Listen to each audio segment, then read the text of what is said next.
Hello student, बहुत बहुत स्वागत है आज की इस वीडियो में। जितने भी बच्चे यूपी बोर्ड क्लास 12 के हैं, आज की इस वीडियो में हिंदी के मोस्ट इंपॉर्टेंट यहाँ पर क्वेश्चन बताने वाले हैं। आप समझ सकते हैं, देख लीजिए यहाँ पर हिंदी के महत्वपूर्ण लेखक का जीवन परिचय बताएंगे और यहाँ पे आपको हिंदी के महत्वपूर्ण कवि का जीवन परिचय। इससे बाहर कोई भी नहीं जाएगा, 100% गारंटी देता हूँ कि यही क्वेश्चन में एकदम आएगा तो आएगा। और बोर्ड एग्जाम में कैसे लिखना है, हेडिंग टू द पॉइंट, आपको एक भी नंबर नहीं कटेगा। 3 नंबर का फुल नंबर में फुल नंबर आपको मिल जाएगा। तो यहाँ पे बताएंगे लेखक का और यहाँ पे आपको बताने वाले हैं कवि का। तो वीडियो को पूरा अंत तक देखिए, वीडियो को लाइक कर दीजिए। ऐसे ही मोस्ट इंपोर्टेंट क्वेश्चन पाना चाहते हैं तो चैनल को तुरंत सब्सक्राइब करके बेल आइकन प्रेस कर लीजिए ताकि कोई भी वीडियो मिस ना हो। सबसे पहले मैं बात करता हूँ आप लोगों के लिए छोटा सा कोटी है, इसको ध्यान से सुनिएगा। कि खोल दे पंख मेरे कहता है परिंदा, खोल दे पंख मेरे कहता है परिंदा, अभी और उड़ान बाकी है, अभी और उड़ान बाकी है, जमीन नहीं है मंजिल मेरी, जमीन नहीं है मंजिल मेरी, अभी पूरा आसमां बाकी है। अपने लक्ष्य की तरफ फोकस करें, यानी कि अपने बोर्ड एग्जाम की तरफ टारगेट को फोकस करें। आप देख सकते हैं, सबसे पहले मैं आपको बात करने वाला यहाँ पे हिंदी के महत्वपूर्ण जितने भी यहाँ पे लेखक हैं, इसको अच्छे से पहले तैयार कर लेना। इसी में से आपको पेपर में दिया जाएगा। जैसे कि देख सकते हैं, first number doctor Hazari Prasad Dwivedi, काफी फेमस लेखक हैं। हर साल पेपर उठाकर देख लीजिएगा, बोर्ड एग्जाम में हर साल इनका देता है, ठीक है। और यहाँ पे देखते हैं सेकंड नंबर पे वासुदेव शरण अग्रवाल, वासुदेव शरण अग्रवाल का भी मोस्ट इंपोर्टेंट, हर साल पेपर क्वेश्चन बैंक उठाइए और देख लीजिए, काफी बार पेपर में पूछा जा चुका है। और थर्ड नंबर प्रोजी सुंदर रेड्डी, प्रोजी सुंदर रेड्डी, ये जो कि एक लेखक हैं, इनका भी काफी इंपॉर्टेंट मतलब जीवन परिचय हर साल पेपर में पूछ देता है। और यहाँ पे 4 नंबर पे doctor APJ Abdul Kalam, doctor APJ Abdul Kalam का भी काफी इंपॉर्टेंट है। आप देख लीजिएगा, इनका भी पूछा गया था प्रीवियस ईयर पेपर में 2020 में, तो इस बार भी आने का काफी चांस है। इन 4 को अच्छे से अगर तैयार कर लेते हैं तो 3 नंबर का काम हो जाएगा। और यहाँ पे बात करते हैं तो यहाँ पे देख सकते हैं हिंदी के महत्वपूर्ण कवि हैं। तो यहाँ पर देखिए, आप कमेंट करके बताइए डॉक्टर हजारी प्रसाद कवि हैं या लेखक हैं। तो ये हैं आपके डॉक्टर हजारी प्रसाद एक लेखक, इनका ऊपर इसी में लिख दिया हूं ताकि आपसे क्वेश्चन कर सकूं। तो आप बताइए कि डॉक्टर हजारी प्रसाद द्विवेदी कवि हैं या लेखक, चलिए बता दीजिएगा। चलिए स्टार्ट करते हैं कवि में। तो जयशंकर प्रसाद जी का आप जीवन परिचय अच्छे से तैयार कर लीजिएगा। जयशंकर प्रसाद जी के काफी इंपॉर्टेंट है। यहाँ पर महादेवी वर्मा जी का, महादेवी वर्मा जी का भी अच्छे से तैयार कर लीजिए, जो कि कवि है। इनका भी जीवन परिचय हर साल पेपर में पूछता है।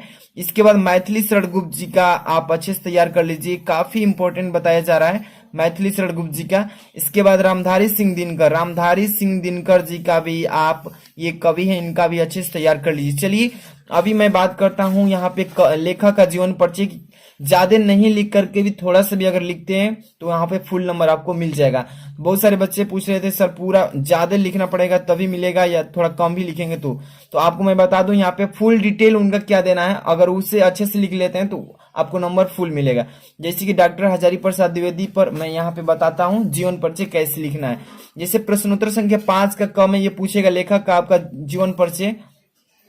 आपको यहाँ पे जैसे कि थर्ड नंबर ऑप्शन पर है तो यहाँ पर डॉक्टर हजारी प्रसाद द्विवेदी आपको टॉपिक ऊपर लिख देना है टॉप में, और यहाँ पे जीवन परिचय हेडिंग डालना है और यहाँ पे लिखना उनका जीवन से रिलेटेड जो इंपॉर्टेंट तथ्य है उसको लिखना है। जैसे कि आचार्य हजारी प्रसाद द्विवेदी का जन्म सन 1907 ईस्वी को बलिया जिले के दुबे के छपरा ग्राम में हुआ था, ठीक है।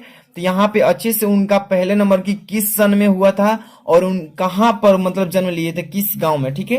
तो ये चीजें उनको अच्छे से तैयार करना है उन जीवन परिचय में कि आचार्य हजारी प्रसाद द्विवेदी का जन्म सन 1907 ईस्वी को बलिया जिले के दुबे के छपरा गांव में हुआ था। पिताजी का नाम अनमोल द्विवेदी, तो ध्यान से देखिएगा, उनके पिताजी का नाम अच्छे से तैयार कर लेना है। पिताजी का नाम अनमोल द्विवेदी और माता का नाम ज्योतिषमती, ठीक है, ज्योतिषमती था। अब देखिए द्विवेदी जी सरयू पाणी ब्राह्मण थे, द्विवेदी जी जो थे एक सरयू पाणी ब्राह्मण थे। इनके बचपन का नाम, यहाँ पर देखिए बचपन है, ठीक है, इनके बचपन का नाम वैद्यनाथ द्विवेदी था। इनके बचपन का नाम क्या था, वैद्यनाथ द्विवेदी।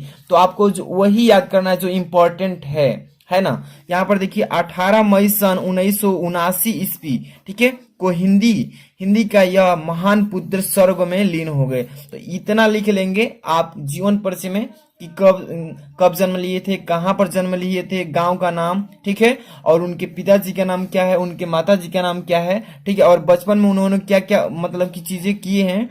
ये चीजें उसमें डाल देना है, और लास्ट में वो डालना है कि उनकी मृत्यु किस तारीख को किस सन में हुई थी। ठीक है, तो 18 मई सन 1979 ईस्वी को हुआ था। ठीक है, तो ये चीजें जीवन परिचय में डालना। अभी आगे देखिए, पेपर में पूछता है कि साहित्यिक परिचय देते हुए जीवन परिचय को लिखना है। ठीक है, तो साहित्यिक परिचय अगर नहीं लिखते हैं तो 1 नंबर काट दिया जाएगा, इसलिए साहित्यिक परिचय पर भी ध्यान देना है।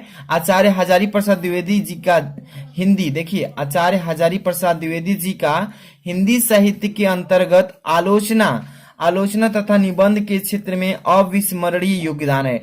तो देखिए आचार्य हजारी प्रसाद द्विवेदी जी जो है हिंदी साहित्य के अंतर्गत आलोचना तथा निबंध के क्षेत्र में, आलोचना और निबंध के क्षेत्र में अविस्मरणीय, जिसको कभी भूला ना जा सके, मतलब भुलाया ना जा सके, उनका योगदान उसमें ज्यादा है। अब देखिए सन 1930 में, देखिए सन 1930 ईस्वी में काशी हिंदू विश्वविद्यालय से ज्योतिषाचार्य की उपाधि भी, तथा 1949 ईस्वी में लखनऊ विश्वविद्यालय से डीलिट की उपाधि प्राप्त की। ठीक है, तो ध्यान से देखिए 1930 में उन्होंने उपाधि किसकी लिया था, यहाँ पर विश्वविद्यालय से ज्योतिषाचार्य की उपाधि लिया था, और 1949 ईस्वी में लखनऊ विश्वविद्यालय से डीलिट की उपाधि ली थी। ठीक है, तो ये चीजें साहित्यिक परिचय में देना है।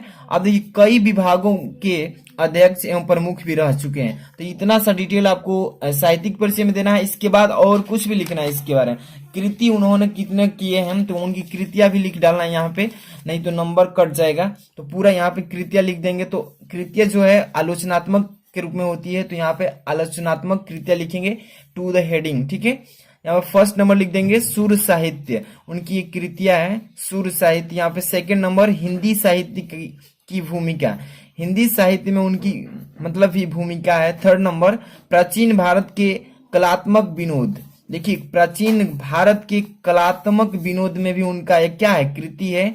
अब यहाँ पे 4 नंबर कबीर भी उनकी कृति। यहाँ पे 5 नंबर नाथ संप्रदाय भी है। 6 नंबर कालिदास की जो लालित्य योजना है उनकी ही कृति है। यहाँ पे 7 नंबर हिंदी साहित्य का उद्भव एवं विकास, हिंदी साहित्य में उद्भव और विकास उनकी ही कृति का। ठीक है, यहाँ पे उनका अगर आप निबंध संग्रह भी लिखना चाहते हैं तो कोई बात नहीं, लिख सकते हैं, नहीं तो कृतियां इतना लिख के भी छोड़ सकते हैं तो आपको फुल नंबर मिल जाएगा। तो यहाँ पर निबंध संग्रह भी लिख सकते हैं, जैसे कि कल्पलता, अशोक के फूल, कुटज, विचार प्रवाह, ये उनकी क्या है तो निबंध संग्रह। उपन्यास भी लिख सकते हैं, जैसे बाणभट्ट की आत्मकथा, ये उनका ही उपन्यास है। अनामादास का पोथा, ये उनका ही उपन्यास है। यहाँ पे पुनर्वा, ये भी उनका ही उपन्यास। चारुचंद लेख, ये भी उनका उपन्यास। तो इतना अगर लिखते हैं पूरा डिटेल में अच्छे से तो आपको 3 नंबर प्रोवाइड कर दिया जाएगा, दे दिया जाएगा। अब इसके बाद हम बात करते हैं आपके कवि के। तो ये आपके तो ऊपर डॉक्टर हजारी प्रसाद द्विवेदी एक लेखक हो गए, यहाँ पे कवि जयशंकर प्रसाद, महादेव वर्मा, मैथिली शरण गुप्त, रामधारी सिंह दिनकर, इनको अच्छे से तैयार कर लीजिएगा। इसके बाद मैं बता देता हूँ यहाँ पे एक और इम्पोर्टेंट जो कि हमारे हैं कवि कौन, तो देख सकते हैं भारतेंदु हरिश्चंद्र जी। भारतेंदु हरिश्चंद्र भी एक महान कवि हैं जो कि बोर्ड एग्जाम में पूछा जाता है, रिपीट किया जाता है इनका। जैसे भारतेंदु हरिश्चंद्र प्रश्नोत्तर संख्या 5 के ख नंबर में कवि क्या पूछता है, इस पर भी आपको 3 नंबर ही मिलता है। ओके, तो ध्यान से देखिए भारतेंदु हरिश्चंद्र जो टॉप में हेडिंग डाल देना है, इसका जीवन परिचय लिखिएगा यहाँ पे हेडिंग भारतेंदु जी का। यहाँ शॉर्टकट में भी लिख सकते हैं भारतेंदु हरिश्चंद्र जी का जन्म काशी के प्रसिद्ध वैश्य परिवार में हुआ। सन कितने में, तो 1850 ईस्वी में हुआ। ठीक है, इनके पिता कौन थे, तो गोपाल चंद्र गिरधर दास। इनके पिताजी का नाम गोपाल चंद्र गिरधर दास। जितना मतलब कि आपको मतलब जीवन परिचय में दिया है बुक में, वही चीजें इसमें लिखना है। ठीक है, गोपाल चंद्र गिरधर दास ब्रज भाषा के प्रसिद्ध कवि थे। किस भाषा के, तो ब्रज भाषा के प्रसिद्ध कवि थे। 7 वर्ष की उम्र में भारतेंदु जी ने एक दोहा लिखा था। 7 वर्ष की जब उम्र थी तो उन्होंने एक दोहा लिखा था। तब पिताजी जी ने इन्हें महान कवि होने का आशीर्वाद भी दे दिया था। कौन, उनके पिताजी, कौन, गोपाल चंद्र गिरधर दास ने उनको एक महान कवि होने का एक आशीर्वाद भी दिया था। तो देखिए बचपन में ही माता और पिता छोड़कर चले गए, किसके, तो यहाँ पे भारतेंदु हरिश्चंद्र जी के। अब देखिए भारतेंदु जी देखिए शोषितों और कवियों की आवाज को अपने काव्य के माध्यम उठाते रहे। मतलब ध्यान से इसको चीज को समझिए।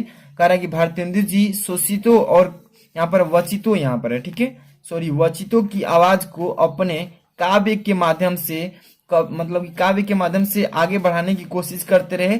अल्प आयु मतलब कम उम्र में ही मात्र 35 वर्ष की अवस्था में सन 1885 ईस्वी में भारतेंदु जी इस संसार यानी कि असार संसार से विदा हो गए, यानी कि उनका स्वर्गवास हो गया। ऐसी काव्यांजलि रचनाकारों को हिंदी साहित्य संसार कभी नहीं भूलेगी। तो उनके जीवन परिचय में इतने चीजें को लिखना होगा, किनके, तो भारतेंदु हरिश्चंद्र जी के इतना लिख देंगे जीवन परिचय में। इसके बाद आपको साहित्यिक परिचय भी दे देना इसमें, ये साहित्यिक परिचय के रूप में, कि भारतेंदु जी के बृहत योगदान के कारण ही सन 1857 ईस्वी से 1900 तक, देखिए 1900 ईस्वी तक के मध्य समय को भारतेंदु युग के नाम से भी जाना गया। ध्यान से देखिए साहित्यिक परिचय में क्या बताना है कि भारतेंदु जी के बृहत योगदान, उनका बहुत सारा योगदान होने के कारण सन 1857 से, ध्यान दीजिएगा, सन 1857 ईस्वी से लेकर और 1900 तक के मध्य जितने भी साल है उनको क्या बोला गया, तो भारतेंदु युग के नाम से जाना गया, ठीक है। और यहाँ पर देखिए 18 वर्ष की अवस्था में भारतेंदु जी ने कवि वचन सुधा नामक पत्रिका भी निकाली थी, यानी कि प्रकाशित किया था। 18 वर्ष की अवस्था जब थी तो उन्होंने कवि वचन पत्रिका को भी प्रकाशित किया था। अब देखिए 20 वर्ष की अवस्था में, यानी 20 वर्ष की उम्र में ऑनरेरी, यहाँ पर देखिए ऑनरेरी, इसके बाद यहाँ पर ध्यान से देखिए ऑनरेरी मजिस्ट्रेट बनाए गए थे। ऑनरेरी मजिस्ट्रेट भी बन चुके थे कितने वर्ष की उम्र में, तो 20 वर्ष की उम्र में। अब देखिए तदीय समाज की स्थापना भी की थी। तदीय समाज जो था उसकी भी स्थापना इन्होंने किया था।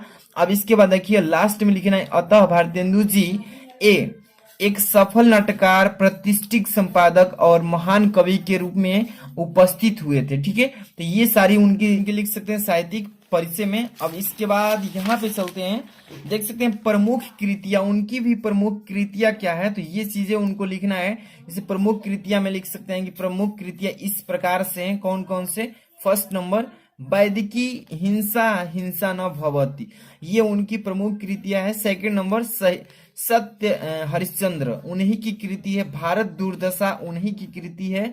नील देवी, उन्हीं की कृति है। अच्छे से तैयार कर लीजिएगा, अगर 10 नहीं लिखते हैं तो 5 भी लिख देंगे, कोई दिक्कत नहीं है, ठीक है, फुल नंबर मिलेगा।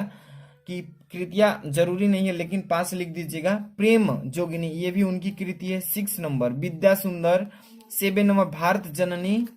8 नंबर मद्रास, यहाँ पर 9 नंबर काल चक्र, यहाँ पे 10 नंबर प्रेम माधुरी एवं प्रेम, यहाँ पर प्रेम मालिक। ये 10 कृतियां बताया उनकी प्रमुख मतलब फेमस है जो उन्होंने लिखा है। तो इतना सा आपको जीवन परिचय में लिख देना है। ये कवि हैं आपके, और मैंने इधर बताया था जो ये आपके लेखक हैं। तो इन जितने भी मैंने बताया है लेखक और कवि का, इसको अच्छे से तैयार कर लेते हैं तो आपको बोर्ड एग्जाम में गारंटी देता हूं कि यहाँ पे 3 नंबर, यहाँ पे 3 नंबर, 6 नंबर कोई नहीं रोकेगा। देखिए अभी तक टेलीग्राम से नहीं जुड़े हैं तो जुड़ जाइए, वहां पे पीडीएफ भी सेंड कर देंगे, डिस्क्रिप्शन में लिंक दिए हैं। और सेकंड चैनल मेरा नहीं सब्सक्राइब किया है तो सब्सक्राइब कर लीजिएगा।